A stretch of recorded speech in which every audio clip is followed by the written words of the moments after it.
നിലമ്പൂരിൽ വെറുതെ ഇലക്ഷൻ അഭിമുഖീകരിച്ച് തോറ്റു തൊപ്പിയിട്ട് നാണം കെട്ടു മടങ്ങേണ്ടതില്ലെന്ന് BJP നേതൃത്വത്തിനുള്ളിൽ തീരുമാനമാണ്. കോൺഗ്രസിനെ പേടിക്കേണ്ട കാര്യം ഒരു തരത്തിൽ നിലമ്പൂരിൽ ഇല്ല.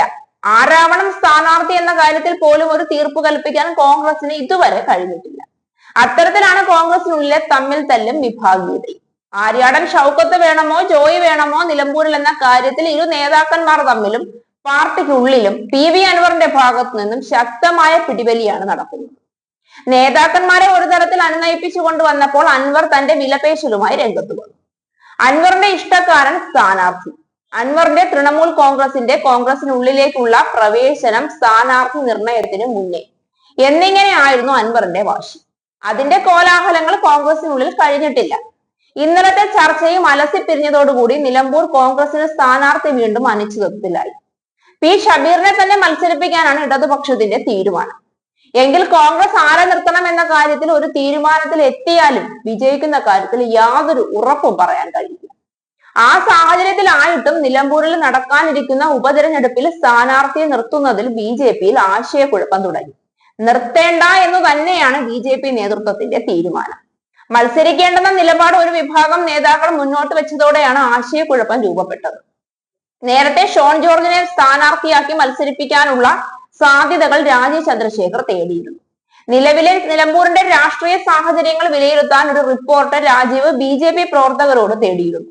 നിലമ്പൂരിലെ സാഹചര്യങ്ങൾ BJPക്ക് അനുകൂലമാണെങ്കിൽ ഷോൺ ജോർജിനെ സ്ഥാനാർത്ഥിയാക്കി നിർത്തി വഖഫ് ബില്ലിന്റെയും നിലമ്പൂരിൽ വന്ന് വെള്ളാപ്പള്ളി നടേശൻ ഈഴവർ നേരിടുന്ന അവഗണനയുടെയും പേരിൽ നടത്തിയ പ്രസംഗത്തിന്റെ പേരിലും ഇതൊക്കെ മുൻനിർത്തി ക്രിസ്ത്യാനികളുടെയും ഹിന്ദുക്കളുടെയും വോട്ടുകൾ നേടി ഭൂരിപക്ഷം നേടി വിജയിക്കാനുള്ള സാധ്യതകൾ രാജീവ് ചന്ദ്രശേഖർ ആരാഞ്ഞിരുന്നു.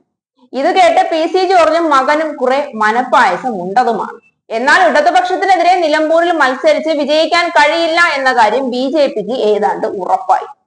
ഇത് നിലമ്പൂരിലെ സ്ഥിതി മാത്രമല്ല, കേരളത്തിലെ ഏത് മണ്ഡലത്തിൽ BJP സ്ഥാനാർത്ഥി നിന്നാലും താമര വിരിയിക്കാൻ മലയാളിക്ക് ഇപ്പോഴും മനസ്സില്ല എന്ന കാര്യം ഉറപ്പാണ്. നിലമ്പൂർ ഉപതെരഞ്ഞെടുപ്പിന് രാഷ്ട്രീയ പ്രസക്തിയില്ല. അതിനാൽ സമയവും അധ്വാനവും സാമ്പത്തികവും നഷ്ടമാകുമെന്ന് ചൂണ്ടിക്കാട്ടി ഒരു വിഭാഗം നേതാക്കൾ സ്ഥാനാർത്ഥിയെ നിർത്തുന്നതിനെ എതിർക്കുന്നു എന്ന പേരും പറഞ്ഞാണ് ഇപ്പോൾ BJP നിലമ്പൂർ ഉപതെരഞ്ഞെടുപ്പിൽ നിന്ന് ഓടി രക്ഷപ്പെടുന്നത്.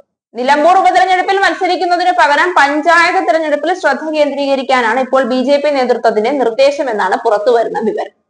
നിലമ്പൂരിൽ ഒരു സ്ഥാനാർത്ഥിയെ നിർത്തി സമയവും അധ്വാനവും സാമ്പത്തികവും നഷ്ടപ്പെടുത്തേണ്ട എന്ന ബുദ്ധി ഓതിയ BJPക്കാർ കേരളത്തിന്റെ പഞ്ചായത്ത് തിരഞ്ഞെടുപ്പിലും ഈ ബുദ്ധി ഒന്നുകൂടി പറഞ്ഞു കൊടുത്താൽ നന്നായിരിക്കും.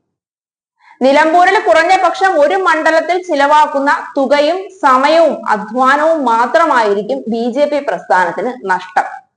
പക്ഷേ പഞ്ചായത്ത് തിരഞ്ഞെടുപ്പിൽ ഓരോ പഞ്ചായത്തിലേക്കും BJP ചെലവാക്കുന്ന മുഴുവൻ സമയവും പണവും അധ്വാനവും ഒക്കെ വെറുതെയാവും.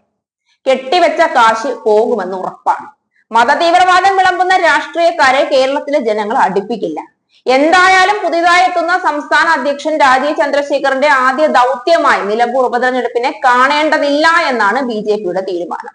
കഴിഞ്ഞ നിയമസഭാ തെരഞ്ഞെടുപ്പിൽ 8595 വോട്ടാണ് BJPക്ക് നേടാനായത്. 2016 മണ്ഡലത്തിൽ BDJS സ്ഥാനാർത്ഥി മത്സരിച്ചപ്പോൾ 12284 വോട്ട് നേടാൻ കഴിഞ്ഞിരുന്നു. 2021 വോട്ട് കുറയുകയാണ് ചെയ്തത്. ഇനിയും വെറുതെ കുറഞ്ഞ വോട്ടിന്റെ എണ്ണം എടുക്കാൻ ഇങ്ങനെ ഒരു തീരുമാനമെടുത്തത് എന്തായാലും നന്നായി.